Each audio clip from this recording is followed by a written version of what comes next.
What's going on, YouTubers?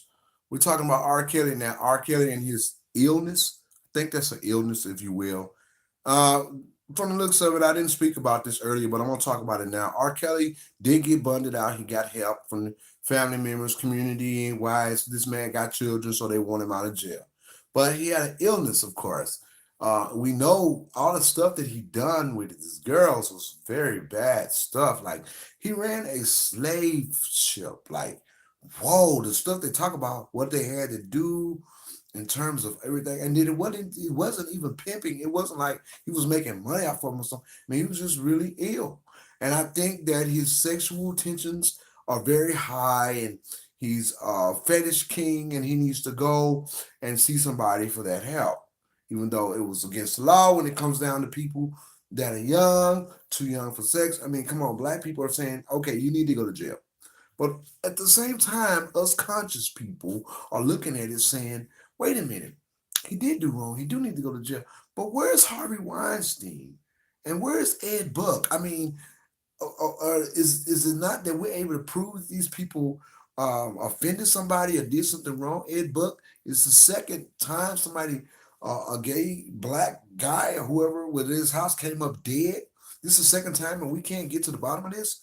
And where's Bill Cosby? He's in prison right now for something that supposedly happened 40 years ago. America's dad.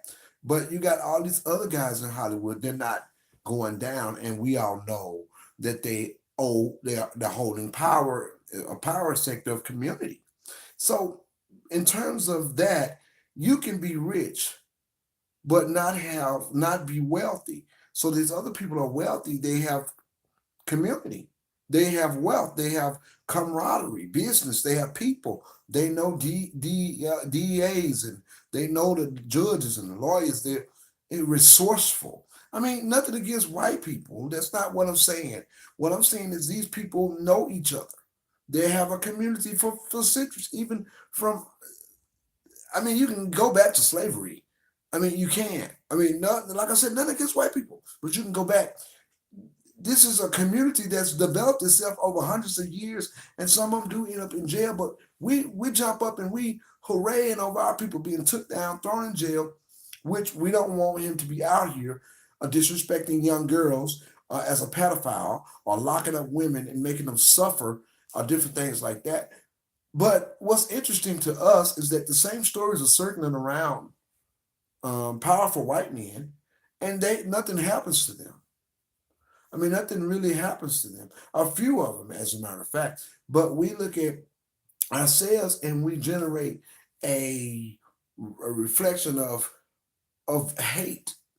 Like, but see, black people, we got like the mother wit of livelihood, the father wit. We like, you know, even during slavery, we was like, you know, master, we sick. You know, you got to get that bump off your head.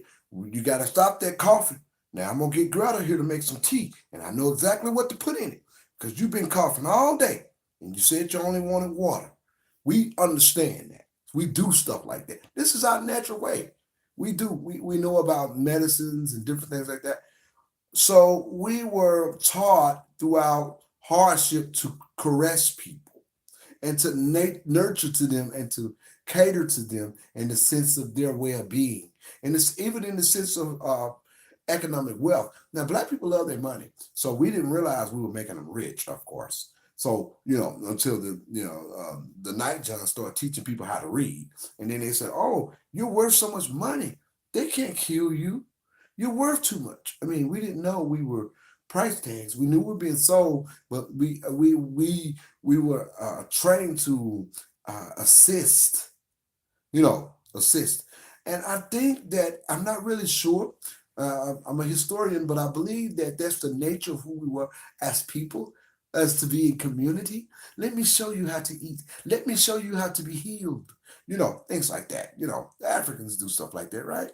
So I don't really know, but I do know that we are different nature, and our people get pushed around. Now, Dr. Yvette Cornell, which is over ADOS, spoke on R. Kelly, and I think her analysis was so fine tuned about how he exists. Because this man couldn't even get himself out of jail. He really couldn't. So was he rich or wealthy? Well, we know he definitely wasn't wealthy because the girls were told that they were going to become stars, some of them, and they didn't because he can't make anybody a star, or he did not go into the progressive element of trying to become aggressive enough to make stars. He just wanted somebody to tell them, "Say yes sir and no sir to me. Get in the room. I got company coming over. You're gonna make us all feel good." That's what he wanted. This man was a freak. R. Kelly is a freak. So he wanted them girls to do what he say, and then he had the power to do the most gruesome things that I don't even want to utter about what he really did to those girls. Like get in there with her, all three and four or five of y'all, and you sitting there and think about what you did wrong, and don't interfere when I got company. Come here, what I tell you.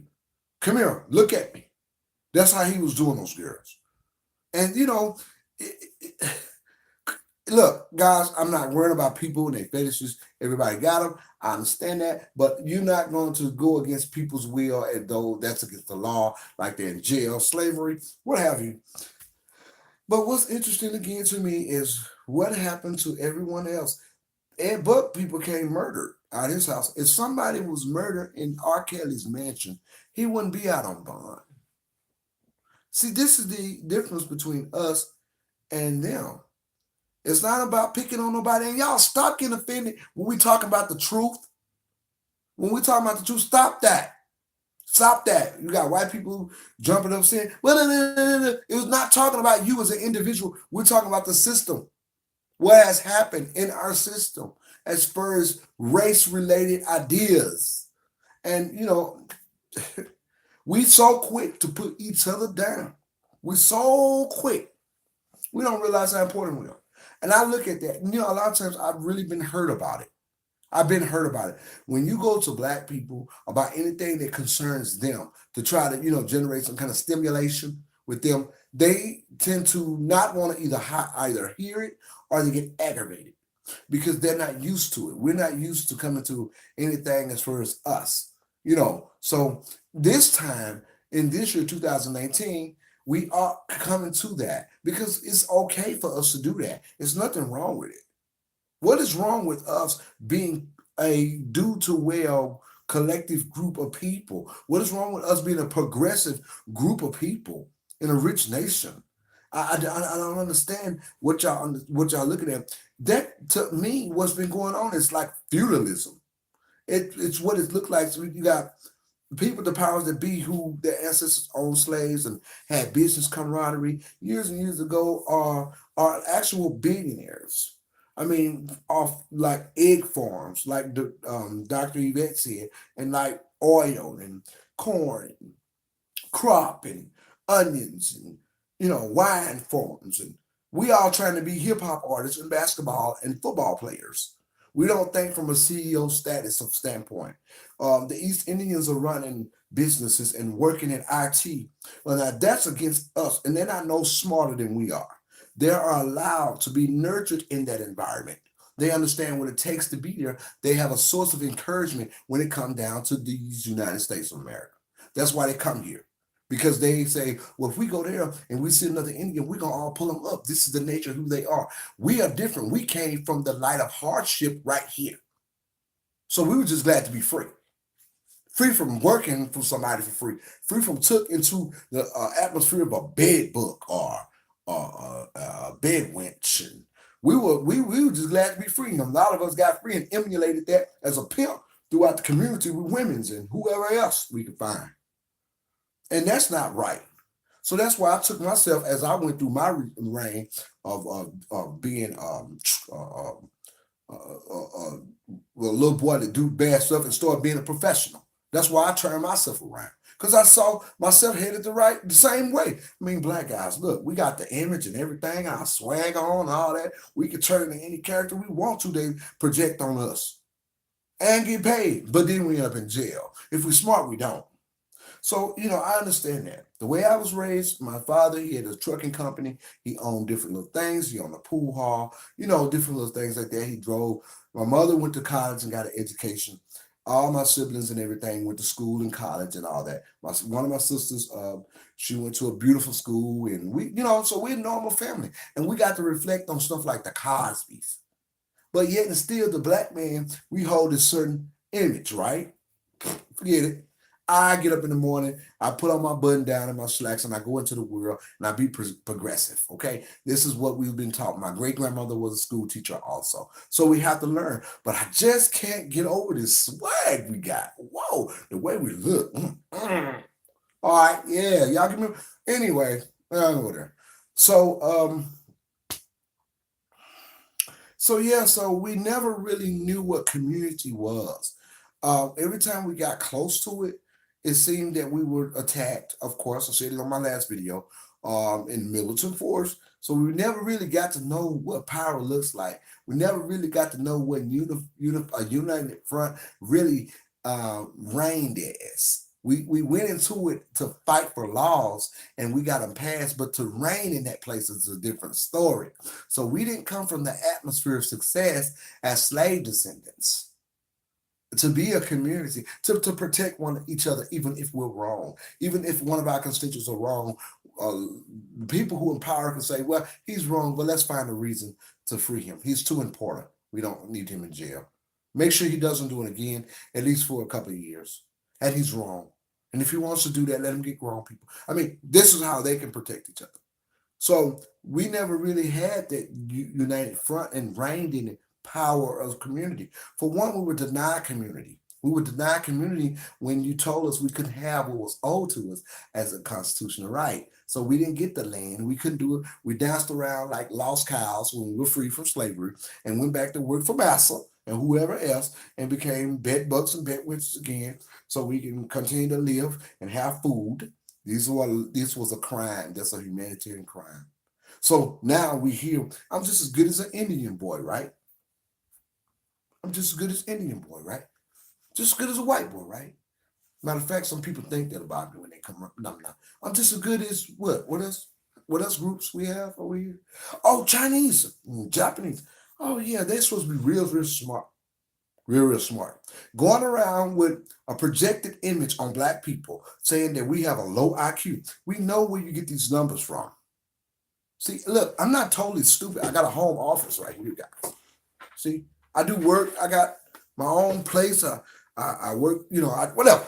But anyway, so here we go, where people go around saying, black people have a low IQ.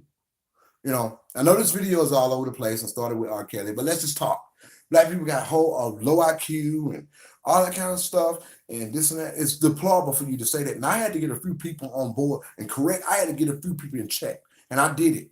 I did it very well. I had to take my hat off about it.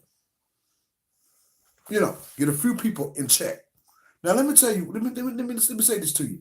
First and foremost, you say that black people got low IQ, and you think we don't know where you get those statistics from? The war on drugs left the statistics of black men going to prison in a high rate, the prison pipeline.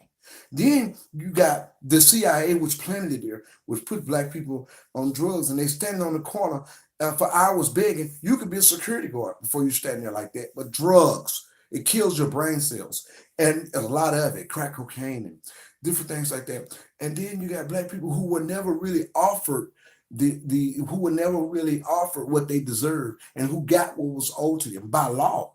So they couldn't be reflecting success because they had no money, no wealth. So here we are trying to pay back loans that we shouldn't even be in as far as our own HBCUs and going to schools where schools doesn't conform to us in a high curricular. Well, other groups study a lot. Asians, they study a lot. It's not that they automatically know stuff, they study. Well, we pertains to us, we might study an hour, they might study 3 hours. As far as math and stuff like that, and geometry and things of that nature. So they understand that we got to get this right because we're going to go out in the world. They're greedy. They want to get things done. We have not been encouraged in that sense. Only thing we were told is stay out of trouble. One time you wasn't free. You couldn't read a book. So go to school. We weren't taught how to be there, how to actually be there, how to compete against other groups. It wasn't never laid before us. Now, on some level, some families have been in the light of that. We have said, okay, well, let's teach you and let's talk about the real deal. But this very seldom. Now, I call meetings for my boys. My son just graduated from Full Sail University with a bachelor's degree at 24 years old, 25 now. Okay? So my kids raised. So don't get started on me. And a lot of people don't know I got kids that old. So don't get started on me. My children doing good. One of them is a chef and live in Livonia, Michigan, with his own child, his own beautiful home. Just bought a brand new Jeep Cherokee and got job offers from here and there. Okay, and can become rich doing it because he's good at it. Okay, so let's not go there. Okay, so we don't need to get in my business. I volunteer for a nonprofit. My sister have, and we do get money. It's called Founder for Opportunities. I work for a psychologist. I'm a continuing ed specialist and a community awareness person.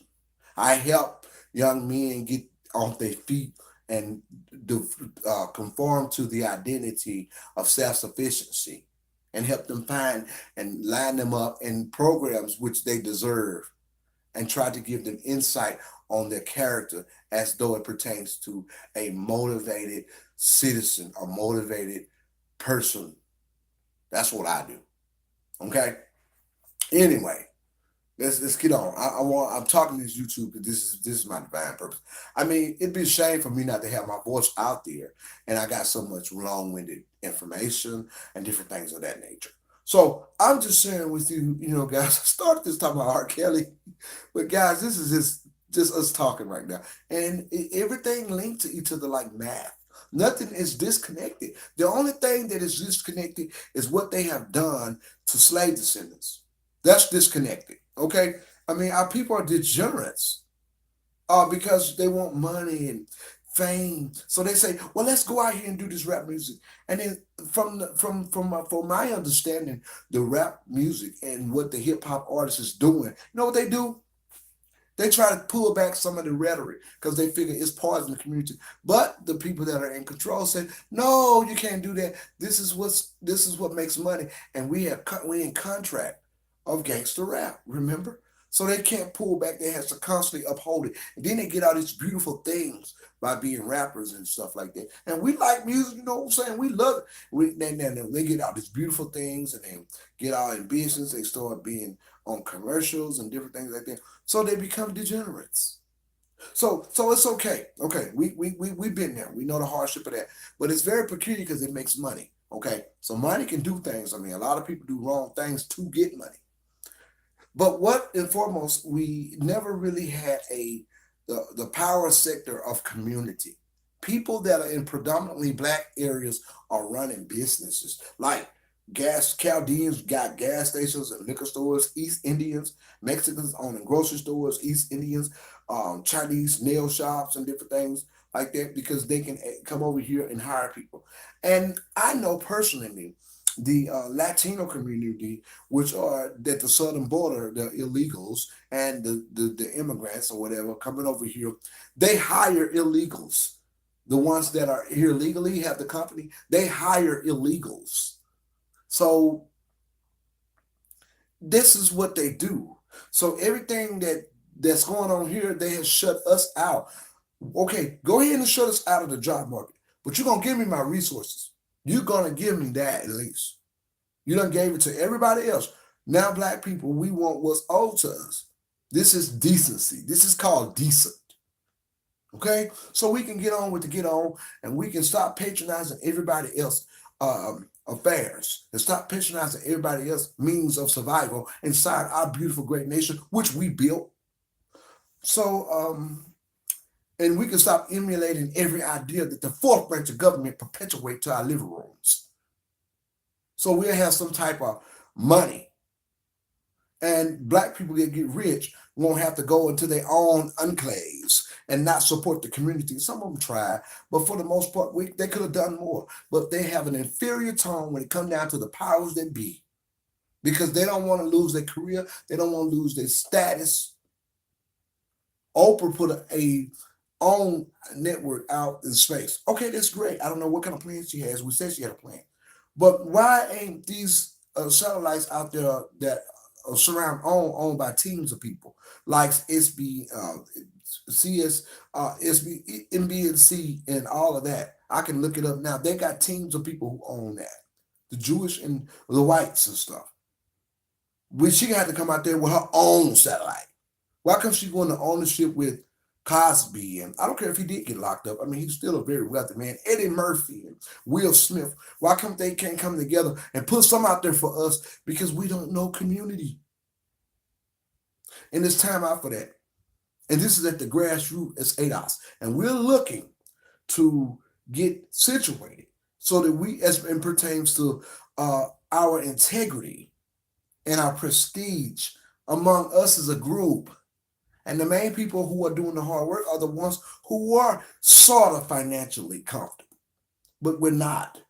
Because just say, for instance, the look between a black psychologist and a white psychologist. First and foremost, white people have camaraderie of business. They've had it since slavery. So they can hire each other and protect each other. The East Indians have camaraderie of business because they're here in the honey flowing, milking land where the honey is flowing, where we support their tax dollars, where we support everything so they can own businesses. They have restaurants. The Latino have camaraderie of business. They can come here illegal with no education and just jump on the rooftop and start working because they people are doing it and they're doing it illegally. The Africans have some form of business camaraderie because they are projecting themselves to be, most of the Africans that come here are educated because they won't make it. And they're projecting themselves to be something other than what they are. And they will rather lean toward other people, which we understand that. If that's what you want to do. But don't constantly be offensive to us. Okay? We're not going to do it, especially when it comes down to our laws and politically. So let's get it right. But guys, I just want to come here and talk about that because this stuff is important. I mean, I know I started my video off talking about R. Kelly. I don't care. I just want to talk tonight and let y'all know how I feel. R. Kelly, we do need him to understand his punishment for what he did to those girls because I wouldn't want nobody doing my child like that. No, I wouldn't. I wouldn't want that to happen. I wouldn't want nobody doing that. And I can't really compare him to Bill Cosby because Bill Cosby, that's totally different. I don't even think he should be in prison. Actually, I really don't. They couldn't even prove this stuff. So, what happened to Weinstein and Ed Buck? What? Subscribe to my channel. This is Harper with Community First.